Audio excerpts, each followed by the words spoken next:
మా పిల్లలు చదువుకోవట్లేదు, మా పిల్లలు టీవీ ఎక్కువ చూస్తున్నారు, ఫోన్ ఎక్కువ చూస్తున్నారు అని అంటే ముందు పేరెంట్స్ మారాలి.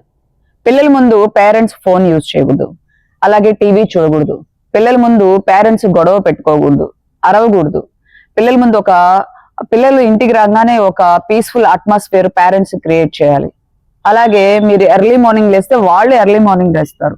They are your followers. వాళ్ళు ఎవరినో ఫాలో అవరు, పిల్లలు పేరెంట్స్ నే ఫాలో అవుతారు.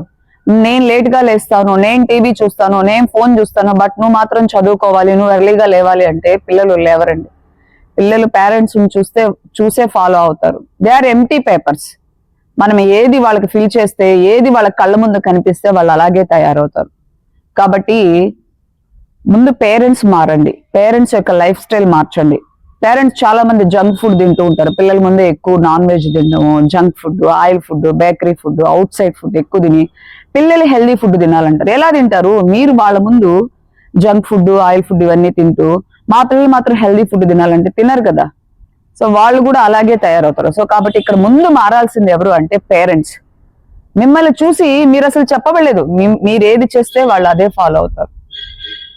మా పిల్లలు ఆధ్యాత్మికంగా తయారవ్వాలి, స్పిరిచువల్ గా పెరగాలి అంటే మీరు ముందు మహాభారతం చూడడం, మహాభారతం వినడం, రామాయణం చూడడం, వినడం, అలాగే భగవద్గీత చదవడం, వాళ్ళకి చదివి వినిపించడం. అప్పుడే వాళ్ళు మెంటల్ గా స్ట్రాంగ్ గా అవుతారు, స్పిరిచువల్ గా స్ట్రాంగ్ గా అవుతారు. అలా కాకుండా వాళ్ళ ముందు టీవీ చూస్తూ, ఫోన్ చూస్తూ, నెగిటివ్ ఇన్ఫర్మేషన్ వింటూ, నెగిటివ్ వీడియోలు చూస్తూ ఉంటే వాళ్ళు కూడా అలాగే తయారవుతారు. వాళ్ళు కూడా మీరు ఎక్కువ ఆర్గ్యూ చేస్తూ గొడవలు పడుతూ ఉంటే వాళ్ళు కూడా మీతో అలాగే గొడవలు పడతారు, వాళ్ళు కూడా మీతో అలాగే ఆర్గ్యూ చేస్తారు. కాబట్టి ముందు మీరు మారండి, ఆటోమేటిక్ గా పిల్లలు కూడా మారుతారు. సోషల్ మీడియాకి దూరంగా పెంచండి, చక్కగా అద్భుతంగా తయారవుతారు.